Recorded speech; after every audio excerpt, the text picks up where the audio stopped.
Austin pulls over for the flashing lights like anybody else would. It's a quiet county road outside Fayetteville. Arkansas streets tight on both sides. No traffic. Just the hum of a bike chain and that breath of freedom that only a motorcycle brings when the world has felt too loud for too long. The sirens don't match the moment. Neither does the tone of the officer who walks up without a greeting. One hand on the butt of his holster, the other already holding Austin's name like it had been waiting all morning. No one talks, no one accuses, and yet somehow Austin's presence alone feels like a crime that was solved before it ever happened. You're watching this because someone wanted it buried. That's the part that doesn't sit right with you. This body cam footage never made the news. No public release. Just one sealed dashcam file that floated through the wrong server long enough for it to get copied, then passed, then shown to someone like you. Someone who wasn't supposed to ask the question that comes next, because what happens isn't forceful. It's quiet, a whisper, the audio glitches. One frame stutters. Austin leans in to the officer, aggressive, just tired, and says something so soft, the mic barely catches it. You'll have to turn it up. You'll want to believe you misheard it. But no, he says a name, Captain Riley. Then he's gone. Not ran, not escaped. I mean gone. Frame 1. He's there. Frame 2, he isn't. The officer stumbles back, draws, looks around like a child who lost his mother in a store aisle, and this is where you feel it, isn't it? That gut drop, that sick little tremor in your ribs, when you realize the officer isn't confused. He's afraid. He knows exactly what that name means. Then the trucks show up. No. Plates, military-grade tires, that sound like the earth cracking open, and out of them uniformed men, not police, not National Guard. 49 soldiers move like they've trained. For this exact hour, they don't speak to the local cop. They don't ask questions. They form a wide perimeter around the empty road. Guns lowered but ready. And from the last vehicle, slow, calm, and tall enough to feel like a statue, someone forgot to worship. Steps the 50th man.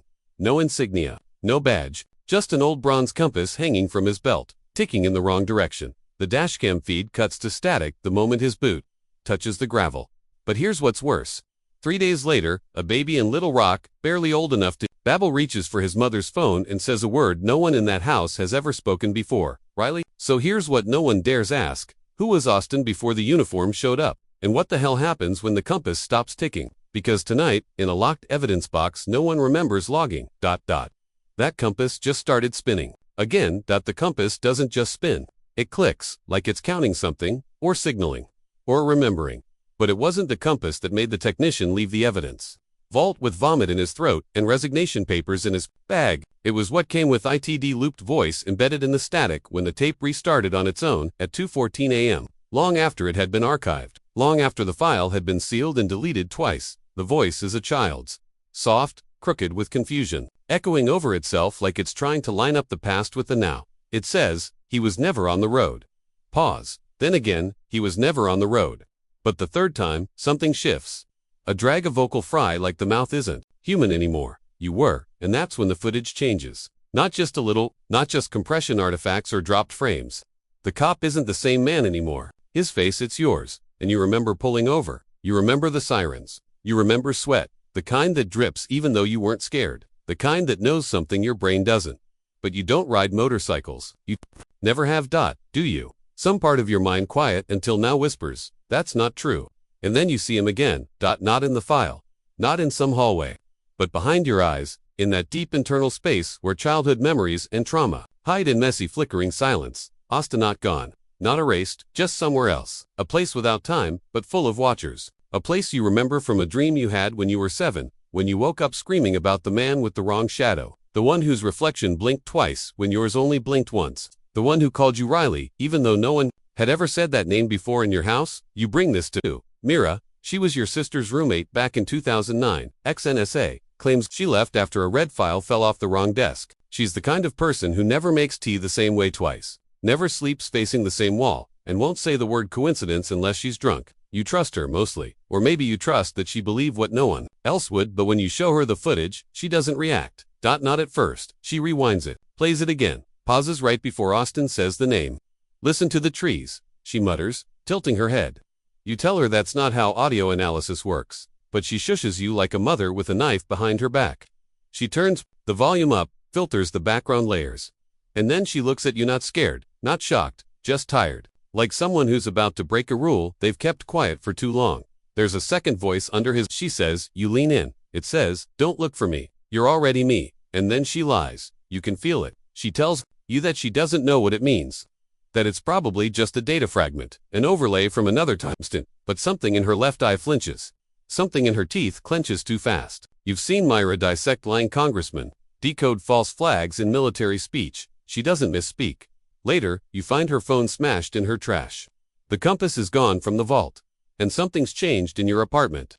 The photos, on the wall, the ones from college, from your road trip to Idaho, the one where you swore you'd seen a shape outside the tent at 3 a.m., they don't include you anymore. Your arm's still there around the group. But your face is gone. Smoothed out like fog rolled in mid-smile. The only one left in the photos. Austin, except you don't know him. Do you? Myra leaves you one last message. No greeting. Just her breath. Shaky, slow, then a whisper. You're not remembering wrong. You're remembering from the wrong side. Then silence. Then 3 knocks on her end. And then something new. A hum, low and rising. Mechanical but not like a machine. Like teeth, grinding from something beneath the earth. Something ancient and furious and sentient. And over it, a child's voice again. Different this time. She's already gone, it says. She asked the question. And that's the moment you understand. This was never about Austin. Never about the police stop. Never about the compass, or the glitch, or the whisper dot. It's about the question. The one you're not even sure you asked. The one that has no shape but sits in your lungs like water, that won't be swallowed. What if you're not the one watching the footage? What if the footage is watching you? Because now, every time you sleep, the dreams are louder. A corridor with no lights, a man kneeling in the center with wires coming out of his spine, a screen on the wall that shows your living room live, and in the bottom corner, a label, subject number 50 capped. Our data corrupted. The Riley wasn't Austin, it was you, and the name wasn't whispered to the officer. It was a trigger code, to wake you up. And now that you're awake, they know where to find you. Behind your mirror, inside your recordings, in the space between seconds, where you sometimes feel a presence behind your thoughts, like something breathing. Just a beat. Too late. So here's the thing that no one wants to say out loud. Maybe there was never a compass. Maybe there was never an Austin. Maybe there was just you, trying to forget what part of you they used to build the others. Because now your hands don't match in photos. Your memories have echoes. And tonight, the baby in the apartment upstairs just said your name, even though you've never met. And this time, the voice was yours. The footage was different this time. You told yourself it was the same file, same timestamp, same number, same flicker of the sun on the asphalt just before the screen tilted and Austin whispered that name. You watched it over and over. You slowed it down. You filtered it through audio analysis, frame for frame render, anything to get ahead of what felt like a noose tightening behind your memory. And then you caught it, a reflection, 3 seconds before Austin vanishes, in the chrome of the officer's sunglasses. Barely visible, there's another figure standing in the tree line. It's not Austin. It's not the cop. It's not you, though God help you. It looks familiar. No face, no color, just an outline made wrong. Too tall, neck slightly tilted like someone listening from a terrible angle. And the worst part, it doesn't move. Even when the camera jerks, even when the world glitches, the leaves shift, and the compass starts clicking, the figure remains still, watching, and that's when you think, maybe this is it. Maybe this thing, reflection, the vanishing, the baby's voice, Mira's last message, it's all part of one coherent design. Maybe you've found the thread. Maybe if you follow it, it'll lead somewhere real. Maybe the fear isn't supernatural. Maybe it's a pattern and experiment gone wrong. Something human. So you start digging. FOIA requests, Old Town records, cross-referencing military files from 2007 through 2010. Specifically, anything referencing subjective displacement, nonlinear observation, or anything that shouldn't be in public archives but somehow is. You even find Myra's old burner hard drive tucked behind the lining of your suitcase. Like she knew you'd need it after you stopped trusting yourself. That's where you find it. A black folder labeled Burn Unit. Inside, 6 redacted files, all audio, and 1 blurry image. A child's face burned into a hospital sheet like a photographic afterimage instead of a photo. Below it, a line of text. Patient spoke a name before falling into coma. Name not found in local census. Name, Riley. Suddenly, it all clicks into place. This isn't new. It's not even recent. It started with the fire. You remember it like it's being reinstalled into your brain, one sense at a time. The smell of scorched plastic, the high whine of sirens too late, the feeling of your own lungs pressing against your ribs, like something was trying to get out, not in. You were 7. It was late fall. You were asleep when the heater exploded, but you weren't alone in that room. There was someone else on the floor. You remember their outline now, curled in the blanket beside you, whispering stories you didn't know the words to. And when the flames hit the doorway, when the heat wrapped around the room like a scream you couldn't release, they stood up and said, "Don't be afraid. You're not the one who burns." And then, they were gone. Just like Austin. Tell yourself it's trauma, a buried memory, an invented ghost to survive the heat. But you know better. You remember waking up in the hospital to your mother sobbing and a man in a uniform watching from the hallway, holding a bronze compass in his hand, not checking it, just holding it, like it was waiting for something to begin ticking again. That was the first time you lost time, so now, you trace every name connected to the burn unit file. You find a location, an abandoned Cold War listening station in Utah, converted in the 90s into a behavioral study retreat. 4 children suffering from PTSD. 3 names match yours. One of them is already dead. One is listed as location, unknown, and the third, you, but not your current name, not your birth name, a name you don't recognize, but one that's tied to a digital ID created 2 years before you were born. And that's when you think, I've solved it. You're not being haunted. You were built, or trained, or rewritten, a test subject caught in a loop, the compass, a device, a failsafe, the voice on the audio, an overlay. It all makes sense. False memory implantation, trauma restructuring, deep state psychological conditioning. You aren't cursed, you're just proof. And for a moment, it's almost a relief. You drive out to the station. You get inside. You find the lower chamber still powered, dim, blue light buzzing low and unnatural. A row of CRT monitors cycling through thermal signatures of people who aren't there. Timestamps from 1995, 2002, 2023. The last one, August 6, 2025. Today, and on one of the screens, you not this moment, but 7-year-old you, in the burnt pajamas, standing, looking at the camera, saying a word over and over, mouth forming the same 2 syllables. Riley. Now, something changes. The room gets colder. You check the file, metadata on the recording. And that's when the truth unravels. Because that video isn't old. It wasn't recorded 20 years ago. It was recorded 11 minutes ago. The timestamp doesn't lie. It's live feed. You weren't watching your past. You were watching someone watching you. You sprint to the monitors. Search for a lens, a mirror, a shadow. But you don't find a camera. You find a mirror embedded into the wallow to the floor, like it's been watching from beneath.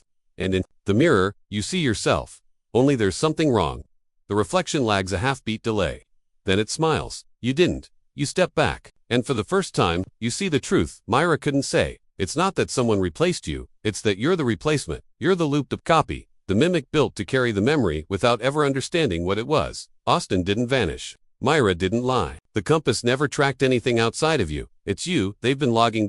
It's your memory that fractured because the real one, the original, was burned, and the child in the fire wasn't you. It was the thing you became. So when the whisper comes again, you finally hear it clearly. It's not a threat. It's an instruction. Wake the others. You turn. The chamber doors unlock on their own. And down the hallway, just beyond the blue light, you see 6 other figures waiting. All with your face, all with your breath. Each caught in a different memory. Each one repeating a different truth. Each one thinking they solved it, but none of them saw what you did in the mirror. And now neither can you, because the reflection is gone, and the camera is still rolling. There is no alert when it begins. No broadcast. No glitchy interruption. Just the smallest change in the way your phone lights up, a flicker to dim, a pause too long between notifications. The kind you'd ignore if your bones weren't already humming with the residue of something wrong. You wake to a single message from an unknown number with no area code. A black screen, then text, barely visible, etched like dust against a mirror. You were right all along. Look at the footage. Again, the shape behind you is not a shadow. You hadn't touched the file in days. Not since the mirror stopped showing your reflection. Not since the door in the compound opened and you found those 6 others, those almost versions of yourself frozen mid-thought, some mid-sentence, all of them living a truth they couldn't quite remember, each one a loop just like you. You'd walked away, thinking maybe distance would matter. It doesn't. The message comes with coordinates. Somewhere in Ohio, middle of nowhere. An old radio tower that was shut down after 9/11's, supposedly mothballed. The kind of location that never gets repurposed, only reclassified. You drive through 3 states with nothing but static on the radio and a ringing in your ear that never fades. The tower is already unlocked. Inside, paper, so much paper. Ceilings covered in hand-drawn maps, timelines, and intersecting names. Myra, Riley, even your original name from before the loop. But you're not alone. You feel it first. A presence behind the paper, a hum in your lungs, and then you see it. Others, not copies, not versions, witnesses. They've been tracking this. Some for months, others for years. No organization. No leader, just a network of strangers connected by the same wound, fractured memory, impossible sightings, dreams they don't believe belong to them. All of them have seen the footage, but none of them remember how they got it. They show you the symbols, carved into tree bark in Tennessee, burned into sand on a beach in Oregon, etched onto the skin of a girl who disappeared for 6 minutes during a school field trip and came back older than she was when she left. Spirals, eyes without pupils, a compass always pointing inward. They all match. Every symbol, every angle. But no one knows what they mean, except one. They call him the observer. He doesn't speak in person. Only through recorded tapes, cassette, reel-to-reel, formats, decades. Out of date, each found in unmarked packages with no return address. His voice sounds like someone you almost remember. A teacher you once trusted. An uncle you haven't seen in years. The actor from a commercial that played only once. When you were 6, always familiar, never pleasable, and he knows too much. One tape plays as you enter the back room of the tower. It's already spinning. The voice says, if you're hearing this, it means the loop's broken, not deleted and linked. Your memory is yours again, but that doesn't mean it's true. Memory is a contract. You didn't sign yours. You freeze. The voice continues. There are others like you. There always have been. You're not special, you're consistent. The footage wasn't leaked, it was planted. This was the only way to make you look back. You think the compass led you here. No, you were led by absence. By the silence left behind when they took the real ones. You're not solving the mystery. You are the mystery. The voice clicks off. You realize your name was never mentioned. But the wall behind the tape deck is covered in photos of everyone who's ever heard these recordings, faces marked out, eyes scratched through, except yours. Yours is circled. Someone's been tracking you since before this started, since before Austin, before the court transcript Mira erased, before the house fire, and in one photo, grainy and half-torn, you see yourself as a child standing in a group of others at what looks like a camp or facility. All wearing the same gray clothes. All facing the same direction. You don't remember being there, but the person standing beside you is the observer, and behind him, barely visible, the shadow again, the one from the footage, the one that never moved, watching the group, watching you. The tower has one exit, a rusted hatch beneath the floorboards. It opens without resistance. Inside, a tunnel that hums. The others, the witnesses they don't follow. They say they're not ready, that the last time someone went down, the feed cut, they only heard one word through the radio before it went silent, returned. So you go alone. The walls close, and the farther you move. Symbols scratched into the metal. Phrases like they made us forget, memory glitch, and truth wasn't supposed to survive this. Your head starts to ache with thoughts that aren't yours. Stories you've never lived. A woman screaming at the edge of a cliff. A man who buries a compass in a baby's crib. A hand reaching from the mirror not to take you but to warn you. And that voice again, whispering behind your ears in a loop. You're not crazy, they lied to you. The tunnel ends in a small circular room. Bare, except for one thing. An old CRT screen bolted into the wall. Flickering playback mode. Static. Crawling like worms across glass, the footage plays on a loop. But it's not the footage, it's you, sitting at your desk, watching this story, watching yourself go through all of this, frame by frame, decision by decision. The moment you read the first message, the moment you questioned your first memory, it's all there, recorded from an impossible angle. And then the observer's voice returns. But this time, it speaks directly to you. If you've made it here, you've seen too much. The truth is not a single story, it's a virus. It spreads through questions, and you've asked too many. You've been watching your own programming break. Now you have a choice. Return to the loop, or finish the transmission. The screen flashes. You blink. And now you're not in the room. You're back at your desk. Phone buzzing. Message unread. Footage paused. Clock frozen. Heartbeat loud. But everything feels off. Your walls are too white. Your hands don't feel like your own. Your reflection in the monitor has stopped syncing again. And for a second, you're not sure you ever left the tower. You're not sure you were ever born outside of it. Then, one final image flashes across your screen. Blurry, old, labeled only. Found footage from 20 years ago, ever released. In the center of the frame, you, behind you, a shape, and carved. Faintly, in the corner of the film reel, a sentence almost too faded to read. This subject never escaped. They just think they did. The screen cuts to black. And this time, you're the one being watched.